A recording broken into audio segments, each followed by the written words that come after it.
બગદાણાના કોળી યુવાનને ઢોર માર મારવાના પડઘા હવે અમદાવાદ અને ગાંધીનગર સુધી પડી રહ્યા છે.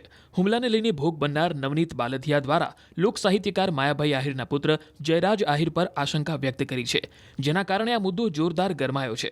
કોળી સમાજ લાલઘુમ છે. કોંગ્રેસ પ્રદેશ પ્રમુખ અમિત ચાવડાએ આ ઘટનાને લઈને સરકાર પર પ્રહાર કર્યા. આરોપ લગાવ્યો કે રાજ્યમાં ગુંડાઓનું રાજ ચાલે છે.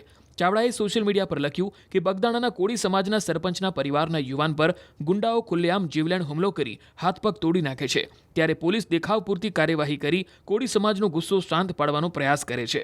સાથે જ ચાવડાએ સવાલ પૂછ્યો કે હુમલો કરાવનાર કોણ છે, તેની તપાસ કેમ નથી થતી. આ મુદ્દાને લઈને રાજુલાના ધારાસભ્ય અને કોળી નેતા હીરા સોલંકી પહેલા જ મેદાનમાં ઉતરી ચૂક્યા છે. અમિત ચાવડાએ કરેલા પ્રહાર પર ભાજપ પ્રવક્તા ડોક્ટર અનિલ પટેલે પલટવાર કર્યો અને કહ્યું કે કાયદો કાયદાનું કામ કરશે. કોંગ્રેસની રાજનીતિ એ છેલ્લા કેટલાય સમયથી એક્સ જેવા સોશિયલ મીડિયા ઉપર જ જળવાયેલી છે. વાસ્તવિક રીતે કોંગ્રેસ અને કોંગ્રેસના નેતૃત્વનો, પછી એ રાહુલજી હોય કે ગુજરાત કોંગ્રેસનું નેતૃત્વ હોય, એનું જમીન સાથેનું જોડાણ ક્યારથી છૂટી ગયું છે. અને એટલા જ માટે એ સરકારની કોઈ પણ કામગીરી હોય એમાં આ પ્રકારે આક્ષેપ કરવાના, આ પ્રકારે અનેક ટ્વીટ કરવાની, પરંતુ બગદાણાના ઇસ્યુના સંદર્ભમાં જે એમણે ટ્વીટ કરી છે તો એ કોઈ બે વ્યક્તિઓ વચ્ચેની ઘટના છે. અને એ ઘટનાના સંદર્ભમાં જ્યારે એ લોકોએ ફરિયાદ કરી તો એ ફરિયાદની એફઆઈઆર પણ દાખલ કરવામાં આવી છે.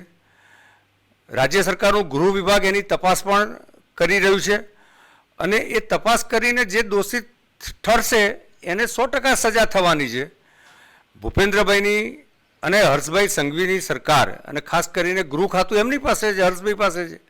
તો આ સરકારની જે નીતિ છે કે નો પોલિટિકલ પ્રોટેક્શન, પ્રોસિક્યુશન ઓનલી, તો ગુનેગાર કોઈ છટકવા નથી. અને આપ જોતા હશો કે કેટલાય ગુનેગારો વિવિધ પ્રકારના ગુના જે કરી રહ્યા છે, ખાસ કરીને ડ્રગ્સ ને દારૂ ને આ બધા પ્રકારના, તો એમાં એ લોકો પકડાય છે, એમને સજા થાય છે અને ગુનાના ઉત્પત્તિ સ્થાન સુધી એનું પગેરું પકડીને તંત્ર સક્રિયતાથી કામ કરે છે. એમના માટે તો એક આક્ષેપ કરવાની પરંપરા છે, પરંતુ ગુંડા રાજ ક્યારે હતું એ આદરણીય અમિતભાઈને ખબર જ છે, કારણ કે એ તો ગુંડા રાજની ઉત્પત્તિ ક્યાંથી થતી હતી, કેવા પ્રકારના પોલિટિકલ પ્રોટેક્શન દ્વારા, એમની સહાય દ્વારા થતી હતી, એ આખી ગુજરાતની પ્રજા જાણે છે.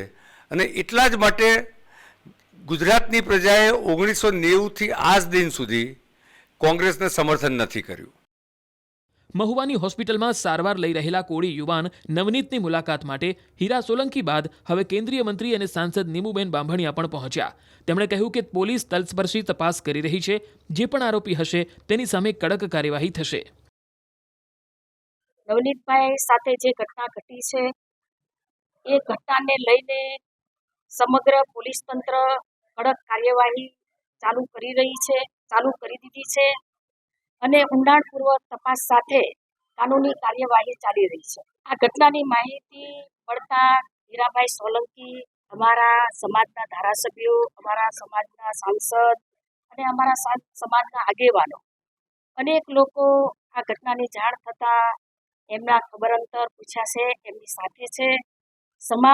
સમગ્ર સમાજ એમની સાથે છે અને જે પણ આરોપીઓ હશે એ આરોપી પોલીસ તંત્ર કડકમાં કડક કાનૂની કાર્યવાહી કરી રહી છે. નવનીતભાઈ સાથે જે ઘટના ઘટી છે એને લઈને અમારા સમાજના આગેવાનો, અમારા ધારાસભ્યો, અમારા સાંસદ અને અમારા સમાજના સૌ લોકો આ જે પ્રકારે ઘટના ઘટી છે એ ઘટનાને લઈને હીરાભાઈ સોલંકી, પરસોત્તમભાઈ સોલંકી, અમારા ગૌતમભાઈ, શિવાભાઈ, આરસી મકવાણાભાઈ અને અમારા તમામ ધારાસભ્યો એ ગાંધીનગર જઈ અને એમને આ જે ઘટના ઘટી છે એની માહિતી આપશે અને પોલીસ દ્વારા કડકમાં કડક કાર્યવાહી કરવા માટે એ મુખ્યમંત્રીને અને એમને મળવાના છે.